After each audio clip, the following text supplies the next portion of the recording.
We all procrastinate.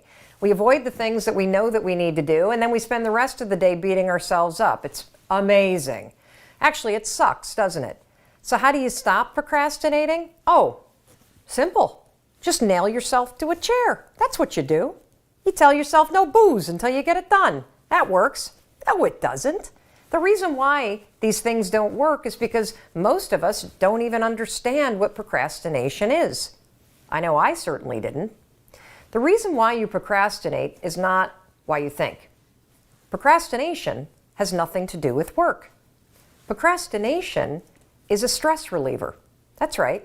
It's a tool that you use to give yourself relief from stress that you feel. And the stress that you may be feeling right now might be stressed about money. You might be stressed about your health. Maybe you're stressed about something going on at work or about a relationship that you're in. And the way that this relates to procrastination is you're stressed out, you got work you know you need to do, but instead of doing it, you go online or you watch the highlights of last night's game or you waste an hour looking at Facebook. And when you do that, when you avoid work, it makes you feel good, but just for a minute. See, this is where we get procrastination all wrong. A lot of people think procrastination is about willpower. It means that you're lazy. It has nothing to do with that. It's all about your stress. That's why your work ethic or discipline, that's not going to solve this either. The key to stopping procrastination, number one, is understanding what it is. It's a way that you deal with stress. And number two, it's about 5-second decisions that stop the cycle of procrastinating. Because when you change your decisions, you're going to change everything. And here's how you're going to use the 5-second rule to do it. When you catch yourself procrastinating, or you feel yourself starting to avoid what you need to do, use the rule. 5, 4, 3, 2, 1, activate your prefrontal cortex, and then acknowledge. Acknowledge that you feel stressed out. That's the first piece. Then you're going to use the 5-second rule to just get started. That's it, for 5 minutes. That's all I'm asking. Force yourself. I'm stressed out. I get it, but I'm going to work for 5 minutes. 5, 4, 3, 2, 1, sit down and get started. After you've worked for 5 minutes, give yourself a break. Watch all the cat videos you want. I don't really care.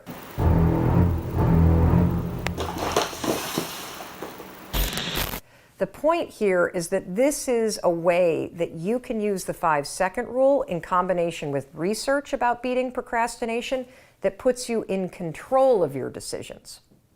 Stacy found that when she used the 5-second rule to improve her relationship with herself, there was an amazing result. She stopped procrastinating. In her words, your rule has helped me grow in ways I never thought possible. I no longer procrastinate on anything. And the same is going to be true for you, because when you understand that procrastination is something that you do when you're stressed, and you also understand that the secret to beating procrastination, which is a habit, is to just get started, now you can use the 5-second rule to leverage all the research that will help you end the habit of procrastinating once and for all. To learn more about the science behind why this works, why just getting started is the key, and all of the science behind it, I want you to read Chapter 11 of the 5-Second Rule book.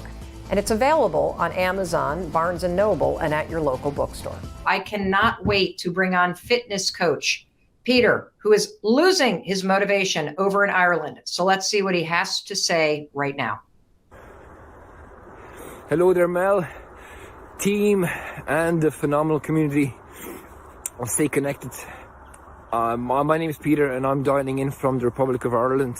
And I've got this question based on today's live stream topic, positivity. I'm a fitness coach, and I feel like I've been inspiring, motivating, teaching how to deal with different obstacles, my clients, my family. But on most days, especially now, I am feeling I'm losing the ground under my own feet, and I'm struggling with finding that constant flow of positivity. So my question is, how can I find that balance within my own? So thanks very much for everything you do. Stay blessed, stay well. Thank you again. All right. So there were a couple things about the question. First of all, Peter, thank you so much for sending your question all the way from Ireland. And you said a couple things that jumped out of you. You are losing the ground underneath you, and you are seeking advice about how to stay motivated consistently. So here's what I want to do. I want to put this in the language that you as a fitness coach will certainly appreciate, but you watching, this is for you too. You're training for this moment. And Peter in particular, somebody who has been motivating people, who has been training people to be physically fit, you have been training for this moment your entire life. And you got to view this moment like a test.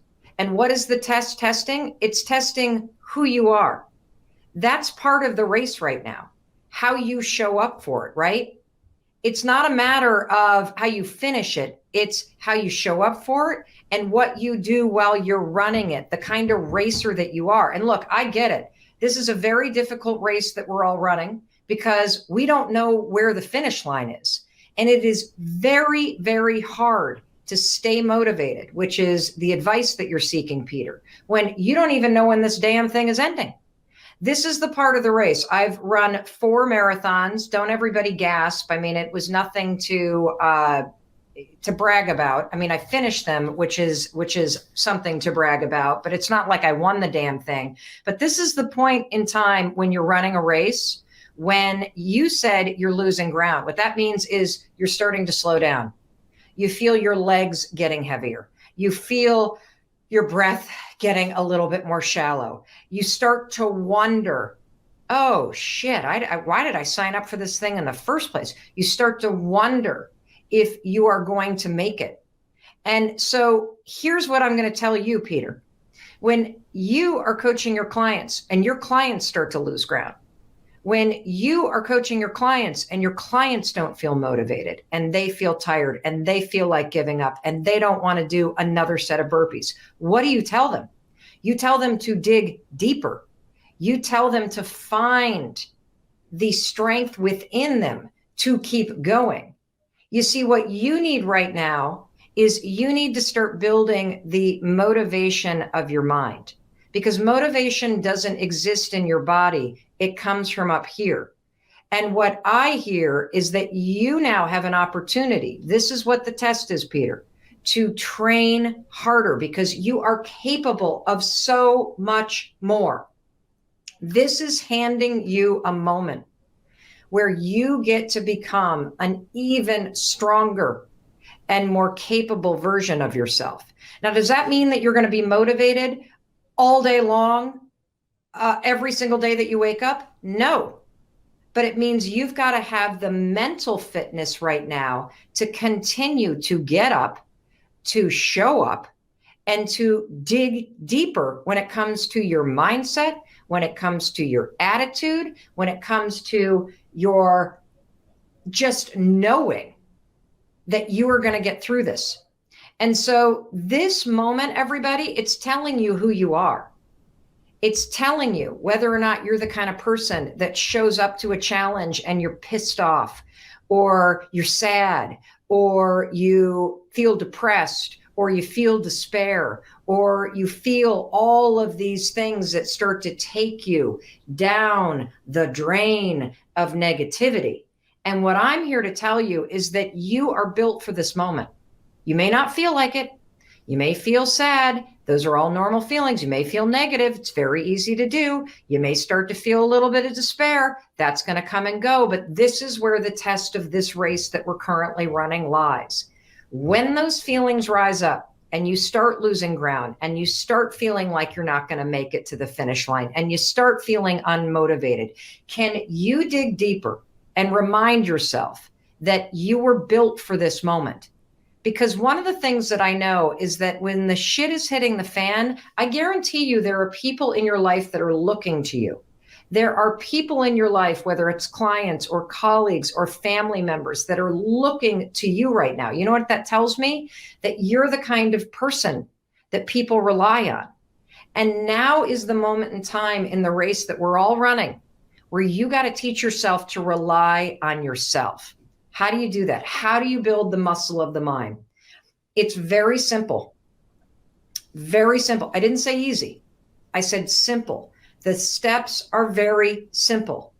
To win this race and to build strength in this muscle right up here, you got to focus on the shit you can control. And that is what you do with your body and what you do with your mind.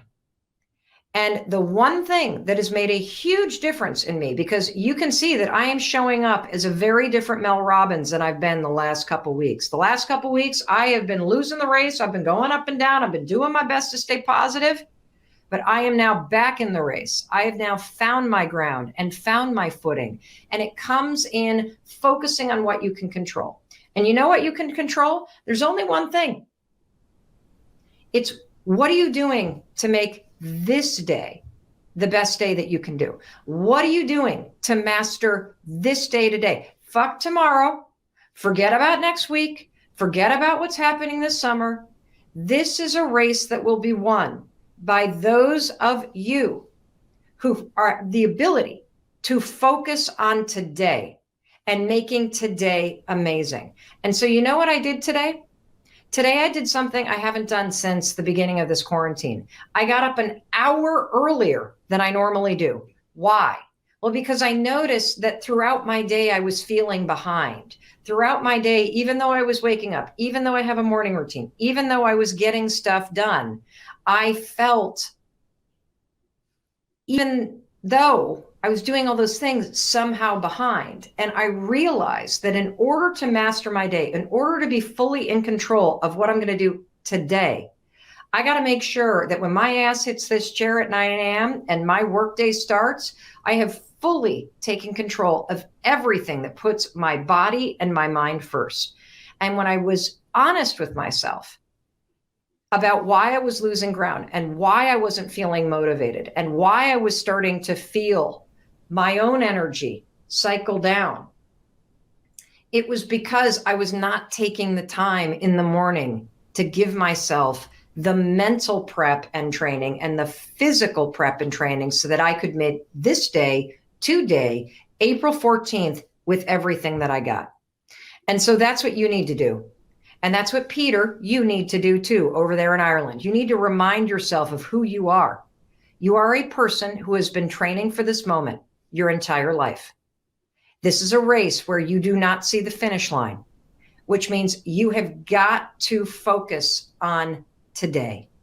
You have got to focus on what you can control.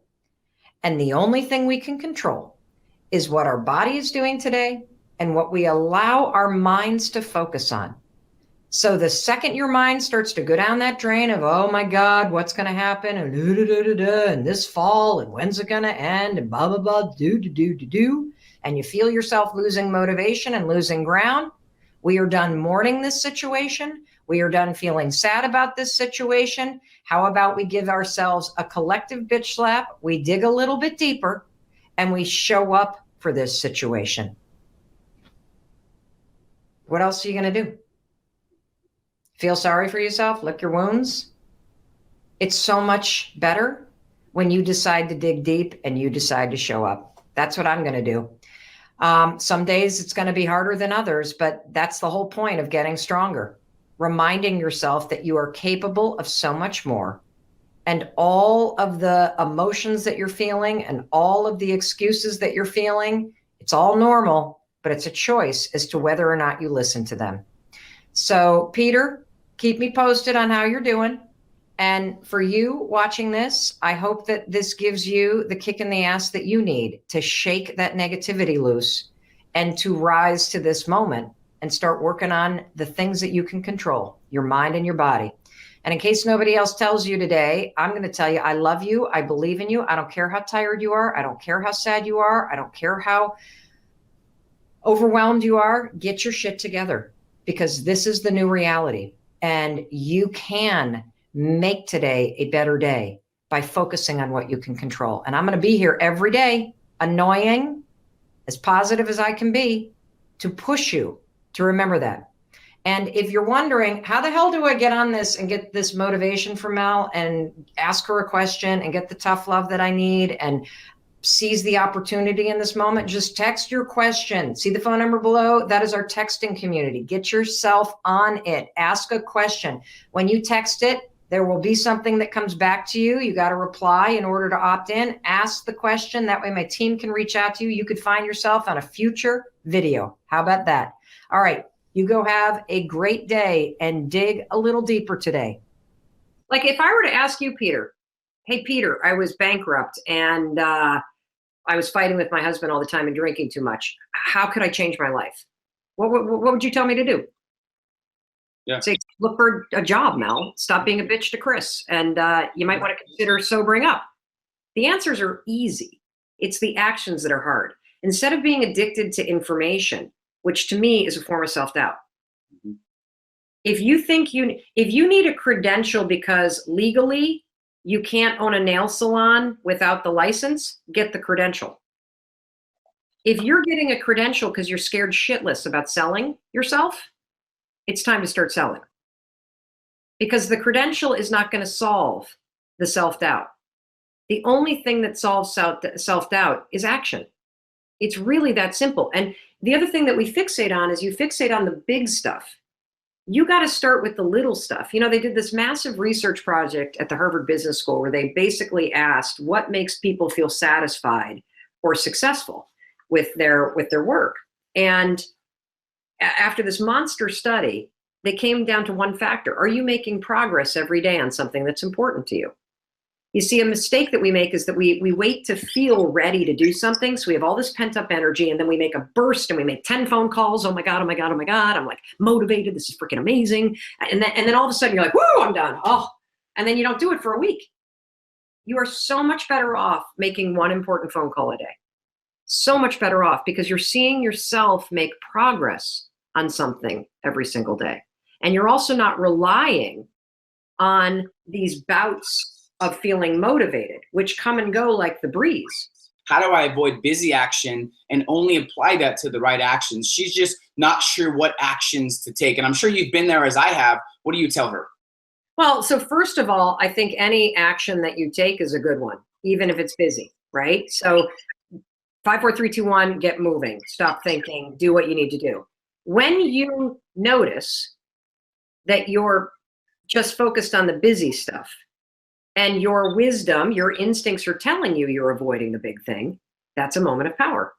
5, 4, 3, 2, 1, go focus on the big thing.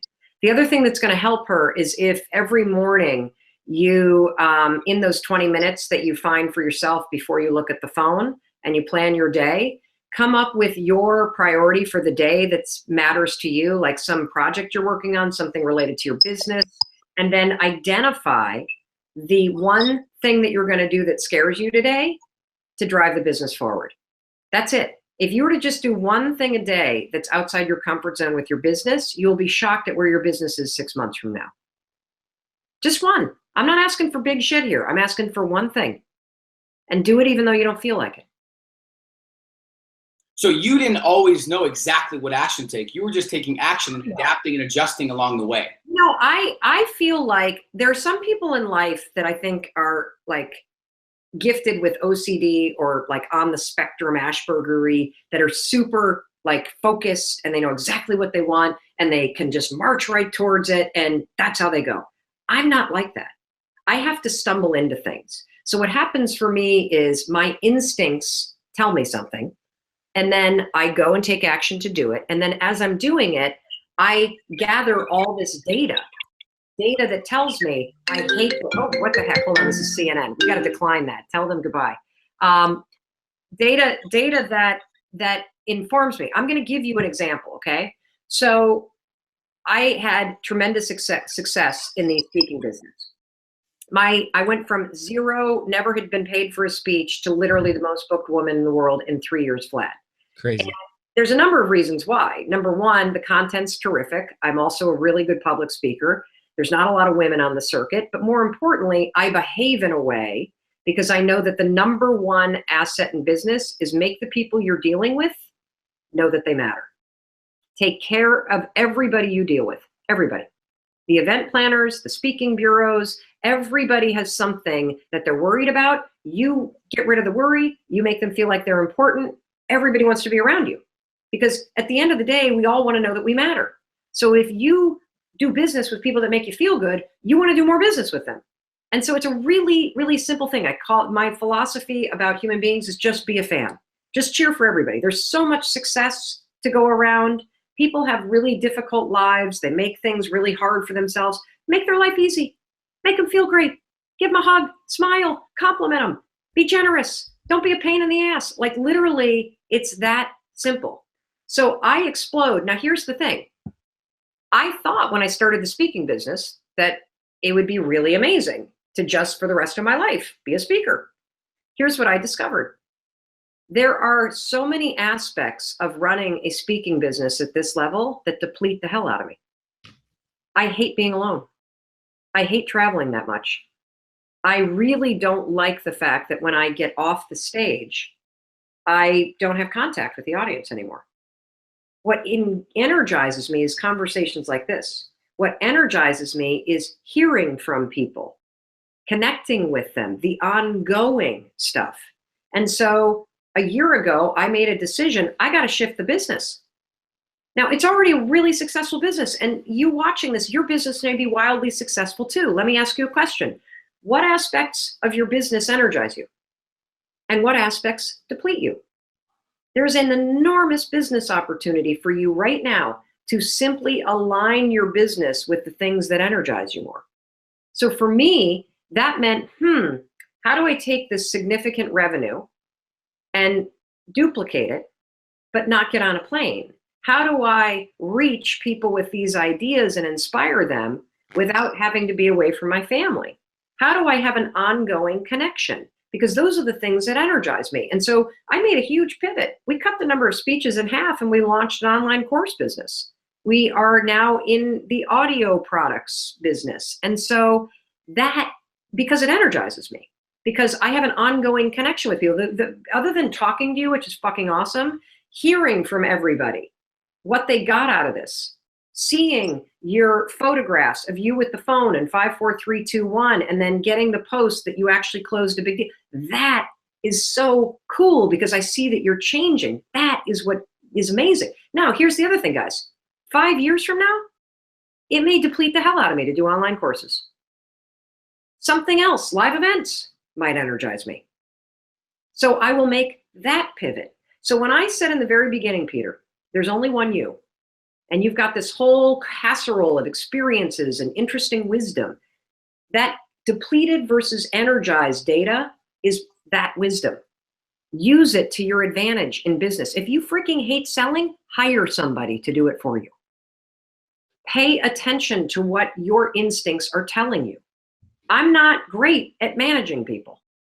I don't have the patience to explain everything, you know? I'm not great with details in terms of production management. It depletes me.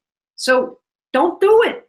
Find a partner, get somebody so this is what I'm saying. You may be banging your head against the wall, and the reason why you haven't hit that level is because you're scared shitless to hire somebody or partner with somebody or give up this aspect of your business that takes 80% of your time, gives you 20% of your revenue, and depletes the hell out of you.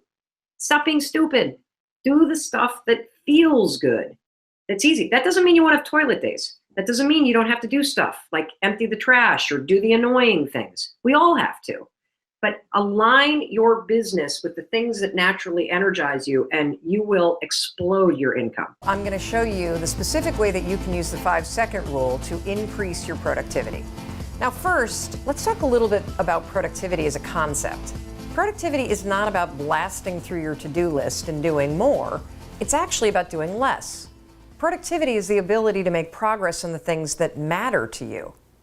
It sounds simple, right? I mean, just move the ball down the field on the important stuff. But it's not easy. Why? Blame your feelings. You see, you're capable of being more productive. You're just waiting to feel like doing what you need to do. And guess what? You're never going to crack the whip on yourself when you have a million other things that you need to do and you got people that are making demands on you. One thing that you must understand is that you have the power to decide what's important. And productivity actually boils down to simple 5-second decisions. Here's one that you need to start making immediately that will have a tremendous impact on your ability to be productive. When the alarm goes off, do you wake up early to work on your business, or do you blow it off because you don't feel like it, you're tired? Or do you stick to the plan to finish some important tasks, or do you mainline Facebook instead because, you'd just rather relax? When you change your decisions, you'll change everything. Because productivity boils down to the ability to make small 5-second decisions that put the things that are important first. And here's one 5-second decision that will make you more productive than any other. Get up 30 minutes earlier than you normally do, and push yourself to work on the most important priorities first. This isn't just me. Research shows that your most productive hours are the first 2 to 3 hours after you wake up and get ready. This means that for peak productivity, you've got to do whatever you can do to make sure the most important work to you gets done first during that window of time. So here's how you're going to use the rule. The moment your alarm goes off and you want to hit the snooze button, use the rule. 5, 4, 3, 2, 1, push yourself out of bed.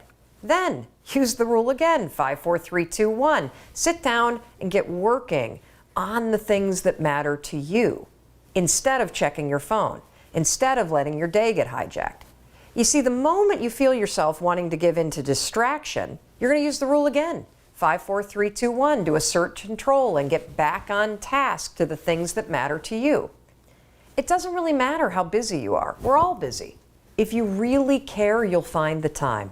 And that's how you're going to use the rule, to find the time to work on things that matter to you. This is what Rachel did. She wanted to change her life, so she decided to make progress on what was important. And she did this by starting with getting up earlier, getting out of bed, and 5, 4, 3, 2, 1, focusing on what mattered.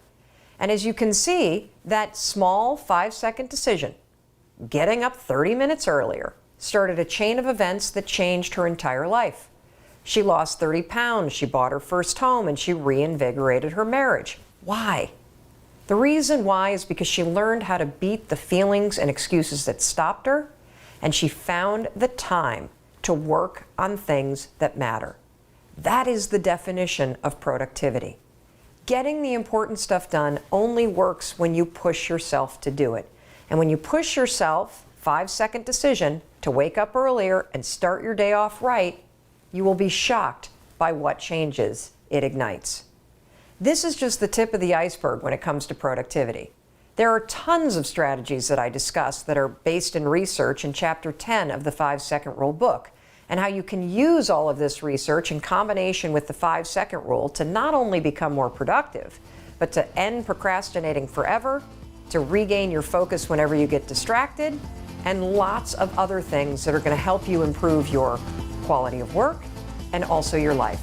The book is available on Amazon, barnesandnoble.com, and at your local bookstore.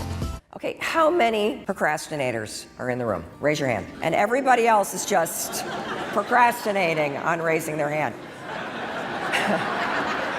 I'm about to change your life because this piece of research changed mine. Procrastination has nothing to do with work. The people that write to us the most that struggle with procrastinating: PhD students, engineers, entrepreneurs, people that have a lot on their plate, that have a lot of things that they need to juggle, and that are analytical and thinkers by nature. Procrastination is a form of stress relief. What are you stressed about? I want to get out of this business of real estate. I want to retire in the next 5 years, and I can't because I have not saved up. I have not gotten the money that I need to do that. Bingo, and it makes you upset, doesn't it? Yeah. How many of you can relate to that? She said that what's stressing her out is she wants to retire. She hasn't saved up enough money. What's really stressing you out is finances and money and the fear that you have. What happens when you struggle with procrastinating, and thank you for being so honest, there's that stresses you out. Maybe you feel the same way. I mean, we felt that way. I know exactly what you're talking about. You carry around this dark cloud because you don't think you're going to make it, and you're stressed about money all the time. Or maybe your mom's health is declining, and it really stresses you out. Or maybe your best friends are going through a divorce, or you're going through a divorce, and that really stresses you out. And so you walk around with this big ass thing on your shoulders all the time. And then you walk into work and you sit down and you've got a list of phone calls to make, which requires your prefrontal cortex. And your prefrontal cortex looks at the list and is like, oh my God, you want me to make 15 phone calls? I've been worried about the money all day. Can we just look at cat videos? I need a break. And next thing you know, 2 hours is gone. You've been online shopping, you've been looking at cat videos, and then of course you look at the 15 phone calls, you're like, I didn't make them. The research on procrastination is undeniable. It's black and white. Number one, all of you that procrastinate, procrastination's not the issue, it's stress. You're procrastinating to give yourself a little break at work. It's sort of like taking a smoking break almost, you know? You're just taking a break. So number one, because you're all stressed out and procrastinators are very hard on yourselves, this is gonna sound super stupid, but you gotta forgive yourself. You have got to actually have a talk with yourself where you feel yourself starting to procrastinate. You go, look, I know I really screwed up. I know I'm in a mess financially. I forgive myself. I'm just gonna do the best that I can. So you have to address the thing that's underneath it. So that self-awareness of knowing, oh my God, here's that stress again about finances screwing me over and preventing me from doing the small things that will actually fix my finances. Second thing that you're gonna do, procrastination's a habit, right? You get triggered by stress, the habit is to procrastinate. So when you get triggered by stress, your new habit is, oh, there's my stress again. I'm gonna actually tell myself, okay, you've done the best you can. It's okay, we're gonna do a little bit today. You're gonna create what we call starting ritual. A starting ritual is something that pushes you to start. The best one on the planet, the 5-second rule. So you've said, okay, there's my stress again. I forgive myself. Now we're gonna 5, 4, 3, 2, 1. I want you to only work for 5 minutes. That's it, 5 minutes. Make phone calls for 5 minutes. Here's what we know based on the research. 80% of you will keep going. The trick is starting. You see, I want to break the connection between the trigger, which is stress, and the response, which is procrastination. And whenever you feel stress, which is normal, you have a choice. Here's that gap. In 5 seconds flat, the habit of procrastinating and beating yourself up will take over. Or you can close the gap, 5, 4, 3, 2, 1, and you can make a different choice. I'm just gonna get started. I'm just gonna be okay with where I'm at, and I'm just gonna get started. Got it? So this is a question from Vicky. Vicky writes, I'm trying to become a fashion and beauty blogger and earn money from it full time, but I have some kind of mental block and procrastination problem when it comes to actually pushing myself to do anything related to that goal. This is something that we hear about all the time, that you have this huge goal, yet you cannot seem to push through the mental block, that you have something that you want to do full time, but you can't seem to beat procrastination. This is something that we see over and over and over again. And it's this idea that you don't ever start. You stay trapped in your head. And if you feel paralyzed, if you've been spinning the same ideas over and over and over again, then you know what I'm talking about. You see, many of you are thinking way too fucking big.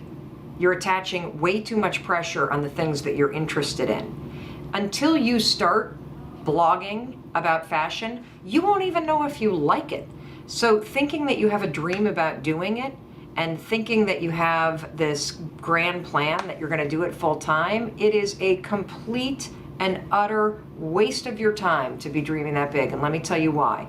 Because oftentimes, if you're the kind of person like Vicky that's getting trapped up here, the bigness of what you're thinking about is what's stopping you.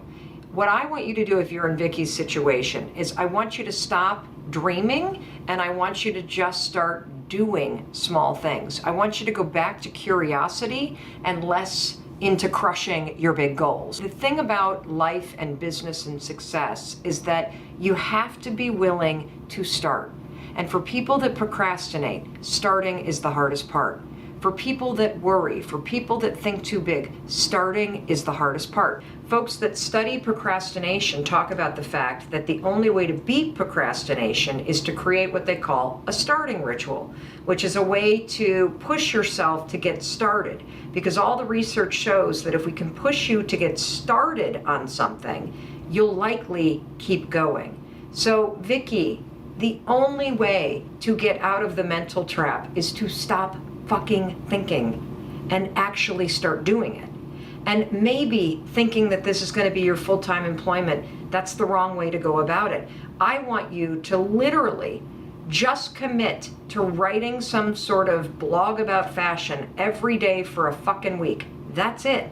Don't think about full-time. Don't think about the bigness of it. Actually start doing it. You may discover you don't like it, for crying out loud, but you're never, ever, ever going to advance if you continue up here. How do you force yourself to do it? Well, you can use the 5-second rule for that. You can wake up in the morning and say, today I'm committing to making small progress on this thing I'm curious about, which is fashion blogging. You can find time when you're going to sit down, and then the second that it's time to do it, 5, 4, 3, 2, 1, and start writing. Here's what you can expect to experience if you're somebody like Vicky who has trouble getting out of the thinking loop. The second that it's time to actually move from thought to action, you will become a first-class asshole. You will feel resistance. You will struggle with what you're going to write. You will start to feel like it needs to be perfect. You're going to come up with excuses. You're going to talk yourself out of it. Why?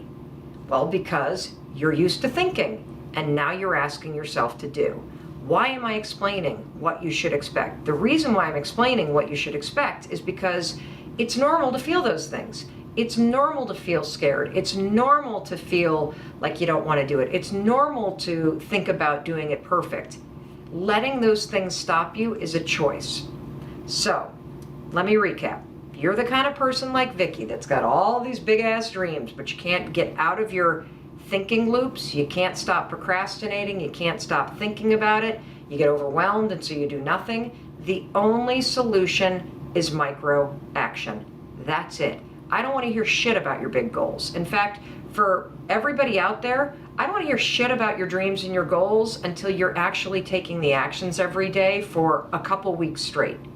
You don't get to talk about your dreams until you can prove that you wake up and every single damn day you push yourself to take one small action forward. If you can do that consistently for a month, then you can start talking about your dreams. Then you can start talking about how you make money at it. Then you can start talking about how you build skill around it. But until you can actually get your ass out of bed and make the commitment to yourself to do the actions required to become a blogger, or to be a blogger, not become, to be a blogger, to be somebody that's in the restaurant business, you're just all talk.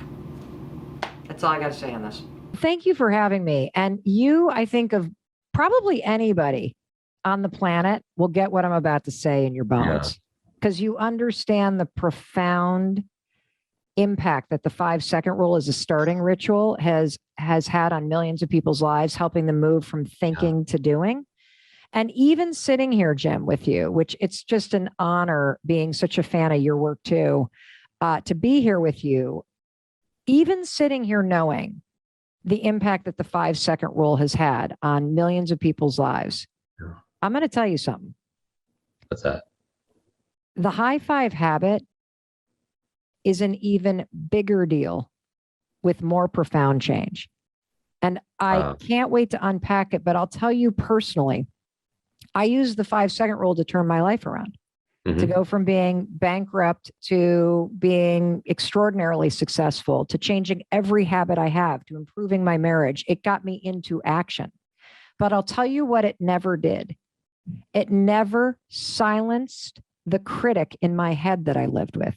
It never ended the relentless beatdown that I was giving myself. And it never broke the habit that I had of constantly hating myself or focusing on the things that weren't working instead of celebrating myself and focusing on the things that were. And the high five habit cuts right down through all that noise and reconnects you with the you that's in there, with the confidence that is your birthright. And the way that it literally reprograms your mind is breathtaking. Well, we talk a lot about morning routines, and this was the easiest thing to add to my morning routine. That's given me so much in return, and not just in terms of in a short period of time. in terms of the ripple effect, but even just immediately, just celebrating myself in the bathroom mirror, and what we could talk about how that works. I'm also, by the way, pulling back, a big fan of just counting down from 5. Getting myself out of bed or getting myself to put on my running shoes, and so I could see the difference in how they complement each other so well. And so maybe we could walk our listeners through this. And I would highly recommend everyone, I mean, our audience loves to read, to make sure you get your copy also as well. Well, so it's very simple. And since I know that your listeners want to get right into the science and right into what to do, I'm not even going to tell you the story, because I did not set out to create this. I created the high 5 habit on a morning that everybody can relate to, a morning where life felt overwhelming, a morning where I felt defeated, a morning where I felt sort of stuck and dreading the day. And I was standing there brushing my teeth, Jim, and I catch my reflection in the mirror and I think, oh, you look like hell. And then all of a sudden I started to criticize the way that I looked, like the dark circles under my eyes, the bags under my kind of chin and neck, and one boob's hanging lower than the other. And then once your thoughts go negative, they kind of take you down. So now I'm thinking about my day ahead and I'm beating myself up. Why'd I get up so late? And I've only got 8 minutes to the first Zoom call and the dog hasn't even been walked. And you just said something interesting. It's an easy thing. The high 5 habit is an easy thing to add to the morning routine. We all talk a lot about morning routines. It wasn't until I discovered this that I realized there was a piece to my morning routine I was not even aware of. A habit that I needed to break, Jim. A habit that gratitude and exercise and all this stuff was not actually erasing. A habit of standing before the bathroom mirror and either ignoring the human being you see in the mirror or criticizing them. That is how we start our day. 91% of women don't like how they look. 50% of us can't even look in the mirror. I know it's true for men too. We stand in judgment. And so what happened for me this morning, here's the high 5 habit. It is profoundly simple. It's going to change your life the second you're done brushing your teeth. And I want you to do it right after you brush your teeth, because I want you to stack this habit with something you're already doing, because because you listen to this podcast, that it's the fastest way to learn a new behavior. Let's get the gunk out of your teeth so you don't spread dragon breath on everybody. Now let's get the gunk out of your head so you're not spreading negativity throughout your day. As you stand in front of the mirror, I want you to leverage a little piece of research from Harvard. New research shows that if you take less than a minute and you intentionally think about the day ahead and how you're going to show up as a leader, it changes your productivity, your focus, how you show up, and your ability to impact people. Let's throw that out the window in terms of being a leader, and let's look in the mirror and let's use that for ourselves to improve our own lives. I want you to take a second and I want you to realize there's actually 2 people in the bathroom every morning, Jim. There's you and there's a human being in the mirror that's been waiting for you to wake up and realize they need you. They're trying hard. They've got a good heart. They need your support and your encouragement. They need you to see them. They need you to love them. That is literally what I'm talking about when I talk about the high 5 habit, that you wake up and recognize there is a person you go through life with that stares you back in the mirror every morning, and your habit right now is to tear them down or ignore them. And I want you to set an intention, and I want you to look at them in the morning. And this is going to feel weird because you're going to realize I've never actually asked myself this question. And here's the question. What is that person in the mirror? What is she or he or they? What do they need from me today? We think about it for work, for our families, for everybody else. You've never stopped and asked yourself, looking at yourself in the mirror, how do I need to show up for that person today? Then, as you've got that intention, despite the fact that it feels weird, despite the fact that you're going to resist this, and we can talk about why you're going to feel most likely resistance, I then want you to raise your hand and I want you to high 5 the reflection. And what's amazing about this new habit, Jim, is your brain and your nervous system are already designed to do the work for you. Mm-hmm. Because also, I mean, you think about how we high five other people, you know, throughout the day. Yep. You know, and to celebrate them, to encourage them, but we're not always doing that. I mean, it's interesting because no amount of love is enough to fill the yearning that our soul requires from ourselves, right? You know, when do we work daily on being in love with that person in the mirror who has been through so much, but is still standing? Yeah. And think about some of the habits that we know based on research change your life. Meditation. Meditation is profoundly important. The benefits you talk about all the time. Meditation develops self-awareness. It also helps you learn how to be non-reactive to your thoughts, but it doesn't change your default thoughts. Yeah. Gratitude, also hugely important, tremendous benefit. Yes, you should have a gratitude practice. However, almost all of us, when we practice gratitude, we think about things outside of ourselves that we're grateful for. And so the high five habit is about bringing the power back in house. It's about giving you a science-backed tool that will teach you through a simple action how to support, how to love, how to encourage, how to celebrate yourself every single day. And let me explain the science, because this is where things get crazy. The reason why this works is because of the programming that's already in your brain. So you have a lifetime of giving and receiving high fives. In fact, Jim, when somebody high fives you or you high five somebody else, what does the gesture alone of a high five tell somebody else?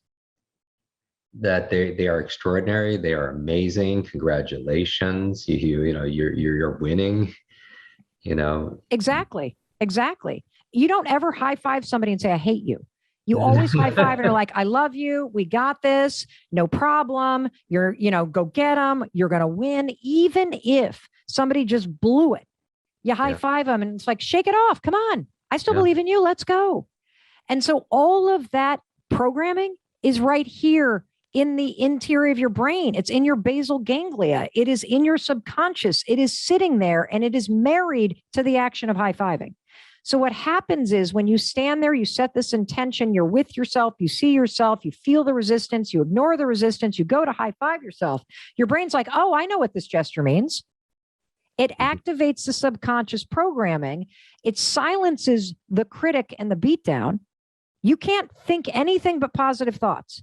It's impossible neurologically because of the programming already in your brain. And then over time, if you do this, give me just 5 days. You do this 5 days in a row, fight through the weirdness because it's new and the resistance because you have the opposite habit. You judge yourself, you reject yourself. When you high five yourself, it silences that. It activates the programming that's already in your brain and it starts to marry it with your own reflection. And that's not all. I talked to our buddy, Dr. Amen, the other day. He went bananas when he heard about this. He's like, Mel, holy cow. Do you realize you also get a boost in your mood because when you high five other people, you get a dopamine drip. So you get a dopamine drip when you do this to yourself. He also said, you know how when you come into the bathroom and you're kind of dragging in the energy and when you high five yourself, whether it's because you laugh or because you just kind of feel good, you get this little like pep in your step. So you start your day feeling slightly more energized. I'm like, yeah, Dr. Amen, tell me about that. He said, well, that's your nervous system. Your nervous system is encoded with celebratory energy. When you cross a finish line, you raise your hands. When your favorite team scores, you raise your hands. When you say hello to somebody, you raise your hands. When you hug somebody, you raise your hands. When you high five, you raise your hands. Your nervous system remembers it. That's where the energy comes from. The coolest thing about the high five habit, Jim, is the programming is already in you because you've been doing this your whole life for everybody else. Yeah. And we are hardwired for this.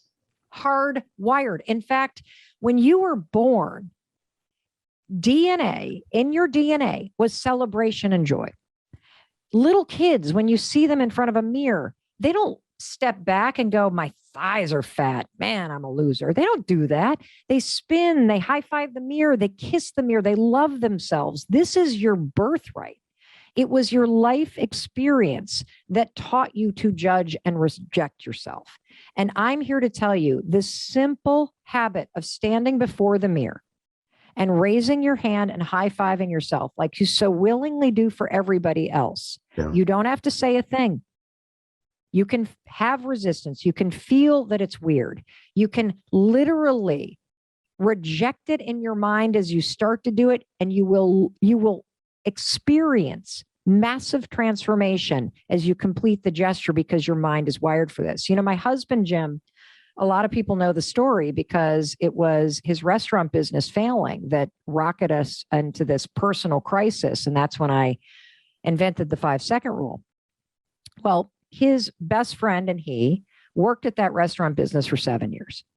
And at the end of the 7 years, they sold it for a song to a new investor. And our best friend, his business partner, was able to shrug and go, okay, well, that's entrepreneurship. I'm very proud of what we did. I'm proud of how hard we worked. And, you know, did we return the profit we wanted? No, but I'm still proud of myself. My husband couldn't do that. My husband said, I failed.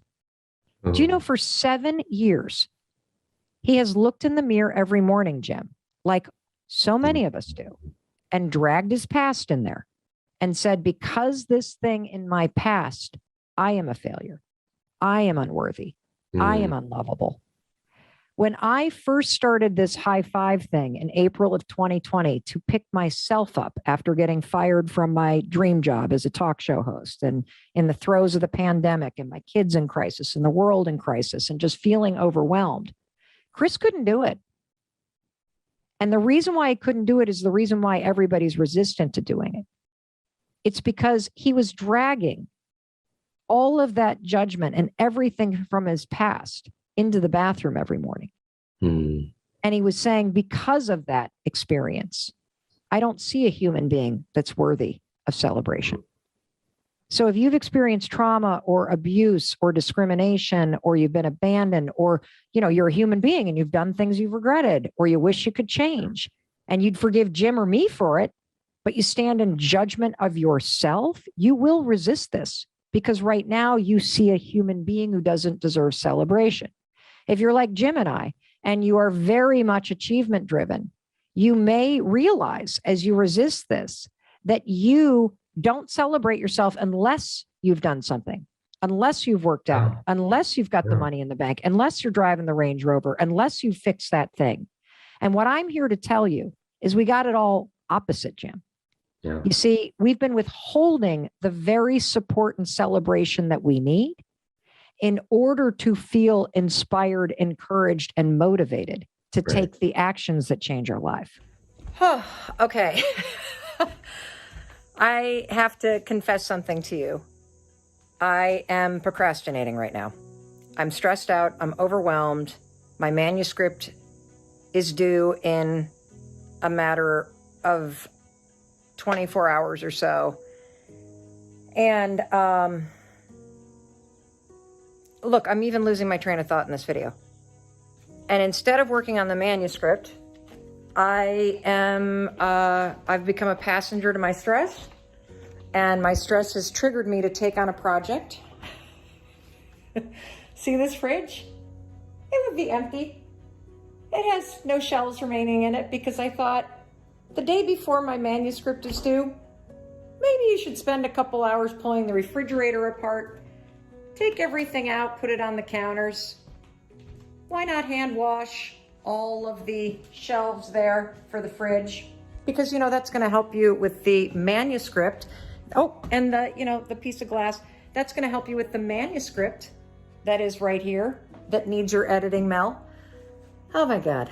You know, it's so funny because the book that I'm writing, it's so awesome. I can't wait for you to read it. It's called The 5 Decisions. And it's about the 5 decisions that put you in the driver's seat of your life. Because on the road of life, there are passengers and there are drivers. And at any moment, you can choose to be one. Either a passenger or a driver. And right now, I'm a passenger to my stress. And the key to being a driver in your life is recognizing when you get hijacked by old patterns, when your stress and your uncertainty and your anxiety kicks you into autopilot mode, and you distract yourself and engage in patterns of behavior like avoiding what you need to do. You know, interesting thing about procrastination is it's a form of stress relief, because if I'm stressed out about the manuscript in the dining room that needs final editing, one way to avoid having to deal with what stresses me out is to procrastinate and find something else to do.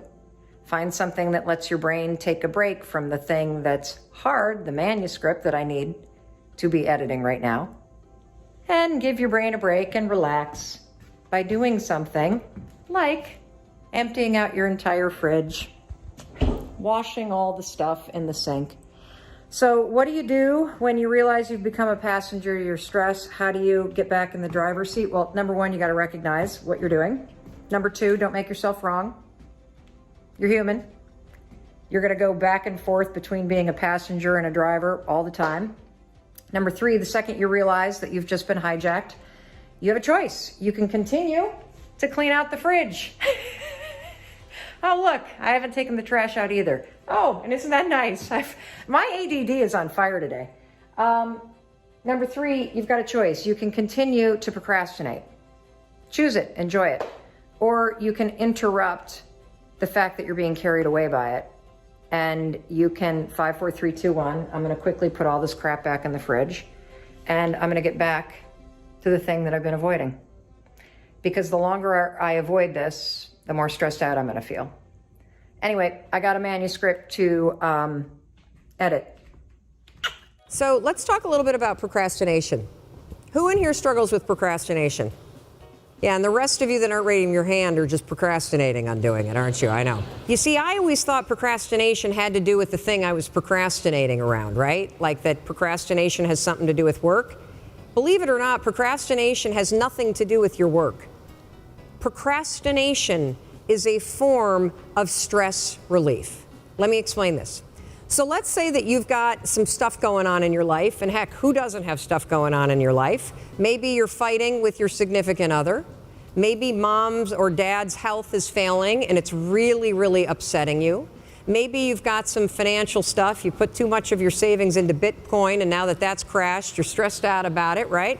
And so you go into work, and when you get into work, you got stuff to do. You kind of walk in and you got this big stress ball that subconsciously is hanging over your head. And so you walk in and you sit down, and you know you got 13 phone calls you need to make. And you also know that you've been chickening out, you've been making easy calls, and there's a bunch of CIOs or other people that are higher level that you haven't been calling. And so as you sit down to do it, and you got the stress on your shoulders, your brain it starts to go, wait a minute, well, you want me to make a call to somebody that I'm scared to make? Absolutely not. I'm so stressed out about, can we just watch some cat videos for a minute? And next thing you know, an hour's gone by. And then, of course, what do? You beat yourself up. So the only way that you can break this habit, and that's an important word for you to hear, you're not a procrastinator. You have a habit of procrastinating. Big difference. Because if it's a habit, I can teach you to use science to break it. You see, all habits have three parts. There's a trigger, and in the case of procrastination, the trigger is always stress. Then there's a pattern you repeat, and in the case of procrastination, it is to avoid doing something. And then there's a reward. You get a little stress relief. The only way to break a habit, you guys, is not to deal with the triggers. You're never going to get rid of the stress in your life. But you can 100% change your pattern of avoiding work. So next time that you're in a situation where you feel yourself hesitate, you spent way too much time checking out the highlights from last night's scores, what you're going to do is you're going to go, oh, I must be stressed out about something. Acknowledge the stress. Then go 5, 4, 3, 2, 1. I want you to count to yourself because I want you to interrupt the habit that's stored here, and I want you to awaken your prefrontal cortex. Then I want you to just work. Just for 5 minutes. The reason why I want you to only work for 5 minutes is because your problem isn't working. It's the habit of avoiding. I just need you to start. And here's the other cool thing. We know based on research that if we can get you to start, 80% of you are going to keep going. So tell everybody your project. And then let's talk about the thing that you're still kind of stuck or struggling with. So the project is to be aware, to understand, and to know myself as a teacher. And the thing that I'm stuck on, I was sitting there thinking about it, the thing that I'm stuck on is that I have a bazillion ideas about things that I can create and do, and courses and trainings and la-di-da-di-da. Who can relate? And so actually moving from the idea and even creating the whole curriculum and all of that to actually making it happen. Yeah. And doing it. So I have a cool strategy that I use, and I hope it works for you. So I carry a little notebook, and I actually borrowed this from Chris, because when we lived in New York City, he used to carry around a notebook like this size, and whenever he had an idea, he'd just jot it down, then he'd stick it in his back pocket. And it was just full of all kinds of stuff. So I carry around a notebook, and this one's new, so it doesn't really have much in it. As ideas come, I just jot it down in that notebook. And then what happens for me is I get anxiety because I'm afraid that I'm going to forget the idea. Then that anxiety makes me get distracted and unfocused and overwhelmed. And so I think if you were to have a little notebook on you at all times, and when those creative juices and those impulses go, that you jot them down, that's going to remove one layer of the overwhelm. Okay? The next thing I would do, what are the top 3 things in terms of all this creative stuff that you're interested in doing? What's the top 3 projects that inspire you the most? Story, really getting people's story. Okay. And getting into the story and understanding how what we've created, what we've had, what those stories are and what we can do with them to make our lives work, and what is working, because there's lots and lots and lots of attention on what's up. Yes. But there's so much that's working. Yes. So Even the question that you're asking us, like, what happened to you yes. that has you break down? Yes. What happened to us that has us be in this room? I thought you were inspired, right? Yeah, that's the good thing, right? Yeah. So do you see how you light up when you talk about that? So to me, it's very clear that your energy is about focusing on what's good and what is working, and elevation and amplification. I mean, even in the way that you dress, when I talk about shaking and the essence, the vibrancy of you. And so I think all that's missing is the right vehicle for expressing that. I want you to pick one thing that you're going to do, whether it's writing a book or blogging every week and starting to archive all of these things and amplifying your own voice on this topic. What do you see? Good stuff. Of course, right? Yeah. So what's the first thing that comes to mind? Well, thanks to somebody whose name I can't remember right now, but who I know is here, who I saw on their page, 750 words, I started writing again. Fabulous. And so I'm writing every day, and I'm on like a 21-day streak or something like that. Wow. And from that, that's how Sacred Musings, which is a series of writings that I've done, was born, was from the 750 Words Project. Wow. And so it's coming again, and it's, yeah. See, to me, you are the voice. The project isn't about anything or anyone else. Right. It's about your voice. Right.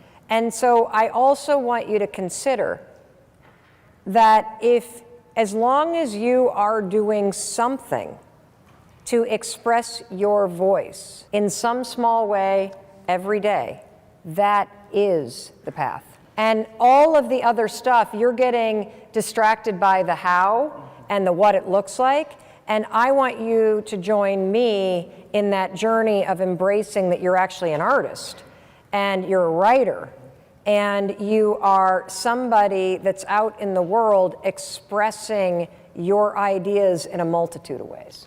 So tell me what's going on and how can I help you? Okay, so I've been a small business owner about 6 years now. And then you know, with all of the small business owner things that come with it, the overwhelming and trying to balance family, then now this COVID-19 has hit. And I have 3 children in 3 different levels of school. I have a high schooler, a middle schooler, and an elementary student. So they all have different levels of assistance. You know, my high schooler, I can kind of let her go and do what she needs to do, just check in on her. Yep. Middle schooler, a little bit more hands-on, elementary, more hands-on. And so take that, they're home all day.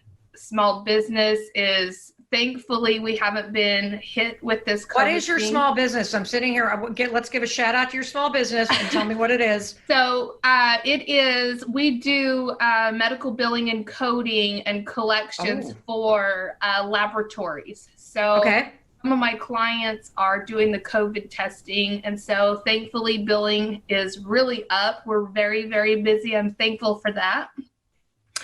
But there's a lot of follow through. You know, a lot of my clients are asking a lot of questions, and it's very hands-on. So can I just stop right there? Sure. First of all, I freaking love small business owners, particularly female small business owners. So I am super thrilled that you took the time to ask me this question so that I could help you out. Are you busier than you've ever been in your business? Yes. Okay. See, a lot of us don't realize this. I am busier than I have ever been right now. And that adds another layer of complexity to the overwhelm that you would normally feel running a small business and having 3 school-age kids at 3 different levels in school, requiring 3 different types of support and attention. On top of that, I understand that you are also a caregiver. Tell me about that. Yeah, so my mother-in-law, who's 85, lives with my husband and I, or our family, and she is going through chemo. So since she lives with us, she's got a lot, and her age, she's got a lot of health complications, and I have a background in medical. I have a nursing background, so we have to primary caregiver, basically. I mean, my husband's here to help, but a lot of the dosing and medications and things like that, it kind of falls onto me as well. Now, are you the primary breadwinner in your household? Yes. Okay. And is your husband currently leaving the house to work, or is he trying to work from home too? He's trying to work from home too. Okay. Here, are you ready? Yeah. This is a pivotal moment in your marriage and in your business. Yeah. You want to know why? You have an extraordinary opportunity to grow your business right now. Right. And you have more business than you can probably even service at the moment. Yeah, and I have a lot of clients coming to me that I've had to put on the back burner because I just can't. We don't want to. Yes, you can, because here's what we're going to do. You ready? This is a moment where you sit down with your husband, because you two are in a partnership in your relationship, and you now need his support in order to go and take this business to the next level. And here is what I want you to do. I want you to sit down today and to quantify all of this business that you're putting on the back burner. And if you were able to bring that business in, how much more money would it bring into the business? And if you were to able to free yourself up for 10 hours more every week to not only deal with bringing in that business, but also reaching out and marketing and hiring another person or two to bring into your business to help, how much more could you then add with just 10 hours of your time freed up? You see, I am a wildly successful businesswoman. And one of the reasons why I am wildly successful is because my husband and I had this conversation in our marriage 5 years ago. And my business started to go like this. And I thought, holy cow, if I can free up 10 hours a week of my time, and if my husband sees the opportunity and he feels invested in supporting our family dynamic shifting and in supporting me extracting myself, which is not easy, from a lot of the primary care duties of the kids and of the household running and of, taking care of your mother-in-law, those 10 hours translate into tens of thousands of dollars for our family. Right. And it's in this moment of time where if you step up and you invest time and maybe a few more people at this problem, which is so much business and no time and bandwidth to address it. I actually feel this right now in the virtual training business. We have so many companies coming to us right now about virtual trainings and asking about the offerings that I got to carve out 10 hours that I'm telling you to find to package it up so people know what they could possibly buy. And so the key part, though, is you can't do this on your own. And you can't do this hoping that he recognizes that you're working harder, because what happens is our spouses can't read our minds. Right. Our spouses want to support us. Our spouses also are in a model right now where you guys share time, you share resources, you share things, and you're basically saying, I want your help going up, which means I got to go down in terms of how much I'm contributing here. Right.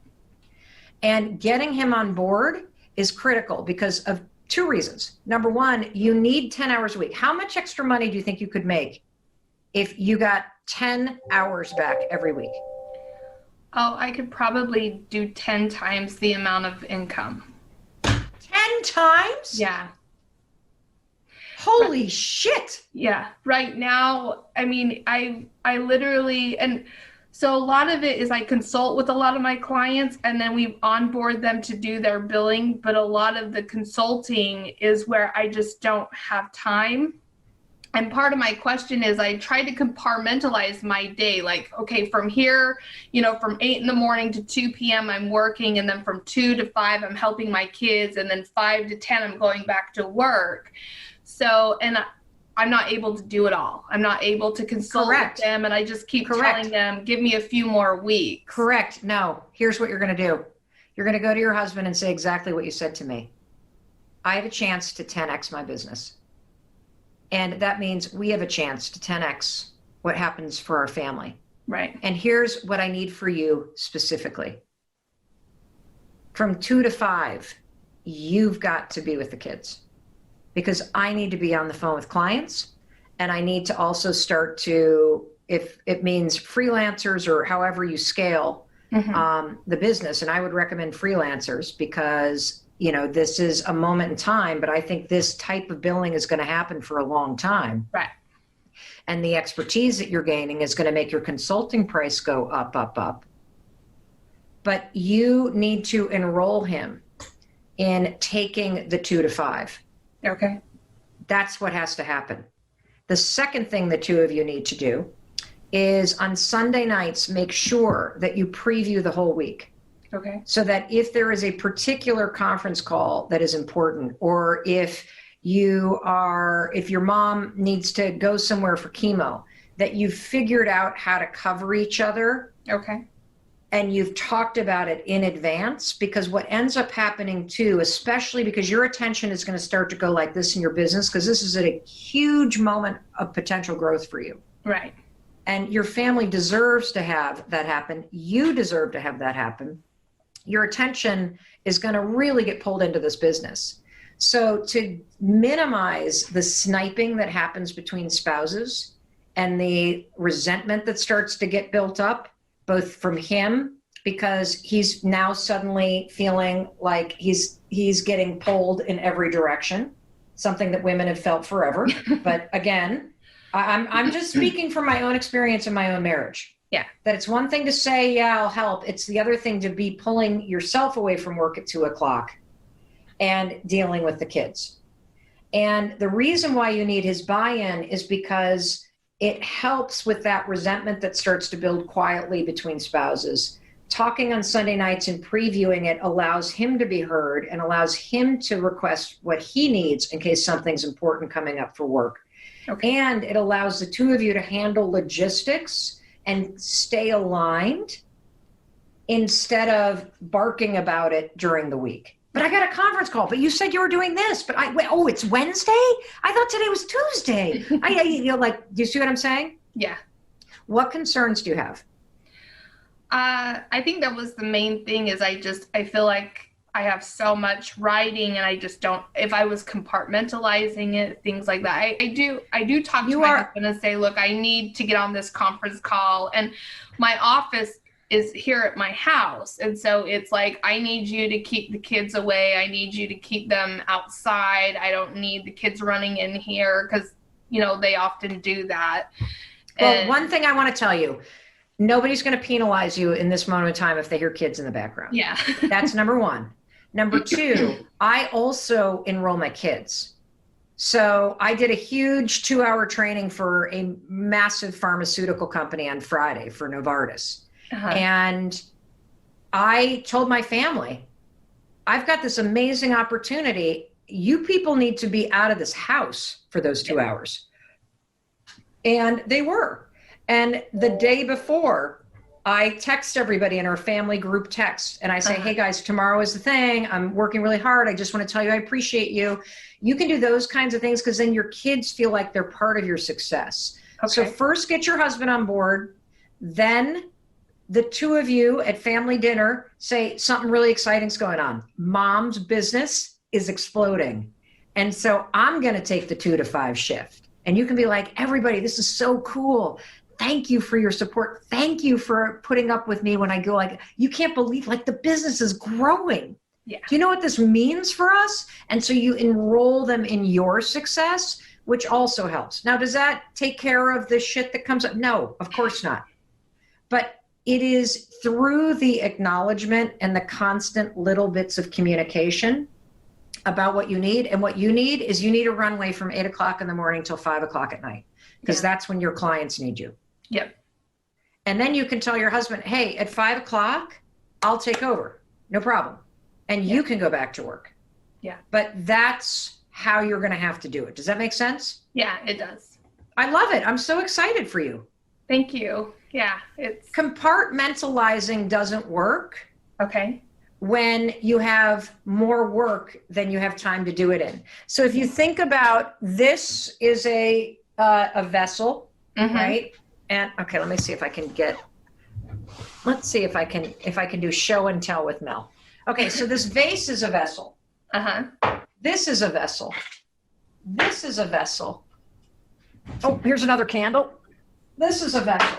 So if this is your business and it's going to bloom, and you got all kinds of amazingness happening over here, and let me see if I can hold this, do this. And this right here is family, right? And all the time and energy you got to pour into that.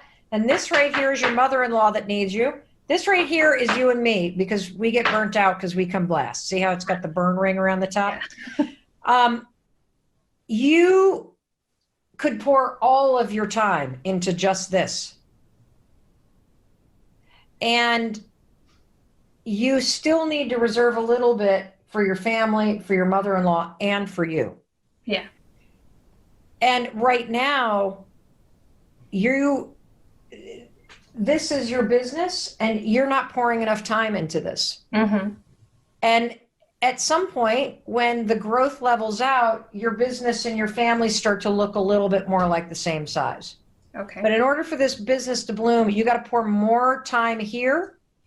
You got to also make sure you find time for yourself, whether that's a bath at night or get up a little bit earlier in the morning so you have a chance to take a walk or to meditate, or journal, or just plan your day before the craziness starts. Time for your family, time for your mother-in-law. Okay. You can figure it out, but your husband needs to basically take this cup off the table for a little bit. Okay. You see what I mean? Yeah, I do. I think he will too when he understands 10X, baby. There you go. We've been waiting for this. We've been waiting for this. We've been praying for this. And him feeling like he's part of that success makes it easier to get him to do what you need. Okay, perfect. I'm so excited for you. Thank Will you you. let me know how it goes? And if he I will. is anything less than fucking thrilled, you get him back on a video with me and you, and we Okay. will have a talk. Okay? Okay, that sounds I'll good. bring my husband. We'll have a double date, and we'll talk about what happens when a man empowers his wife as the breadwinner. Yeah, sounds good. Amazingness. Okay, good. Super proud of you. Go get him. Thank you. Thank you so much. There are 4 kinds of time slots during this moment of time. A, B, C, D. I'm going to make it very easy.